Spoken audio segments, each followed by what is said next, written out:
ദഹിപ്പൊക്കോളൂ. ചിലപ്പോൾ ഇനിയൊരു യാത്രാ പറച്ചിലുണ്ടായിന്ന് വരില്ല.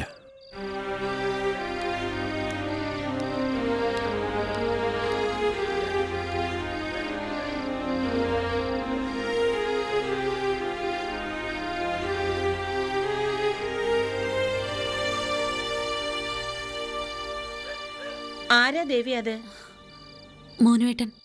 മൂത്തോരുടെ മോനാ നാട് വിട്ടു പോയാ? ആ, അത് തിരിച്ചു വന്നോ? ഏതോ ക്രിസ്ത്യാനി പെണ്ണിനെ ഭാര്യയാക്കിന്ന് കേട്ടല്ലോ. അതിനെയും കൊണ്ടുവന്നിട്ടുണ്ടോ? ഒന്ന് പതുക്കെ പറ.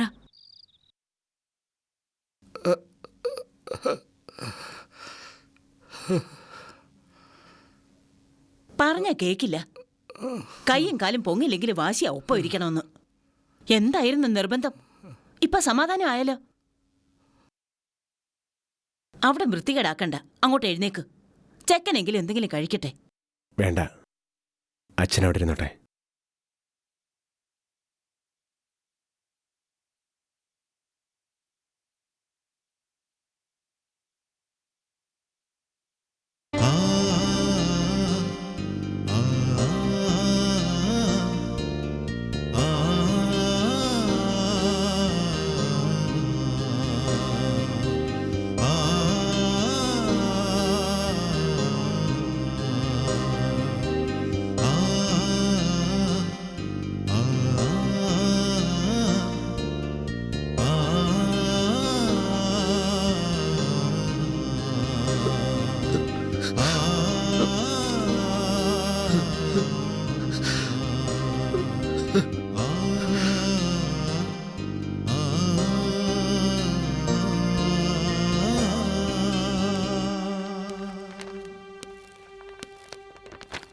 എന്നാലും വന്ന് കയറണേന് മുമ്പ് ഭാനുവിന്റെ കല്യാണം കഴിയണവരെങ്കിലും. എന്നോട് ചോദിച്ചിട്ടൊന്നും അല്ലല്ലോ അവൾക്ക് കല്യാണം ഉറപ്പിച്ച്. എല്ലാം വഴിപോലെ നടക്കും. ഇനിയൊരിക്കൽ വന്ന് ഞാൻ അവളെ കണ്ടോളാം.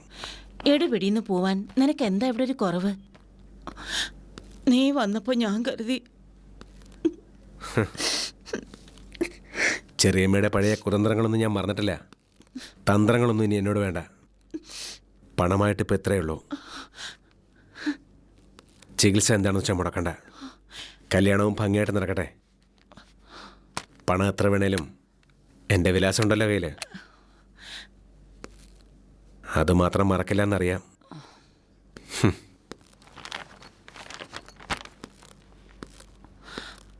അച്ഛനോട് യാത്ര പറയാൻ നിൽക്കുന്നില്ല. പോയിന്ന് പറഞ്ഞാൽ മതി. ഏട്ടാ, അച്ഛൻ വിളിക്കുന്നു. കണ്ടിട്ടേ പോവാളെന്ന് പറഞ്ഞു.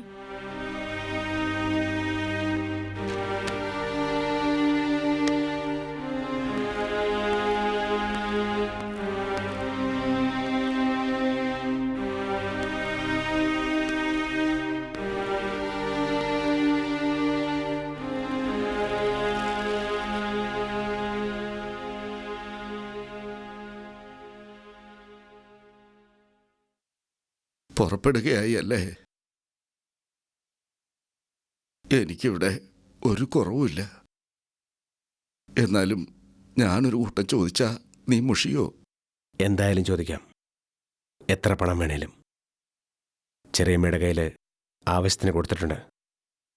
ഇനിയും വേണോ? ഏയ്, പണം എനിക്കെന്തിനാ? പണം അതവർക്കാണ് ആവശ്യം.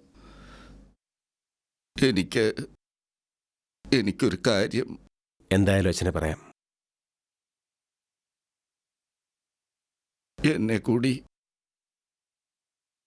എന്നെ കൂടി കൊണ്ടുപോവോ നീ?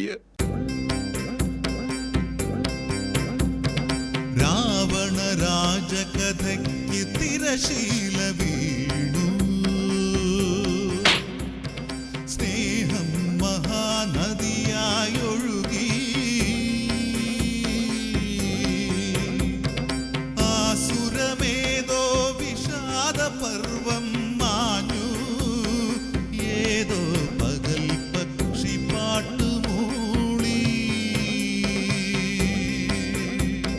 സ്നേഹിക്കാനാശ്ലേഷവർഷം പകർന്നിടാൻ നീ വരുമെന്നോർത്ത് കാതോർത്തതേതൊരാൾ.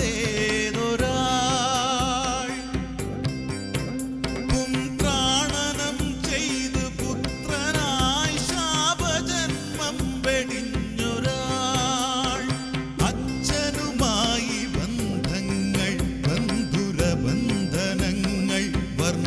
നിബന്ധിത സ്വപ്ന സമാനാനുഭൂതികൾ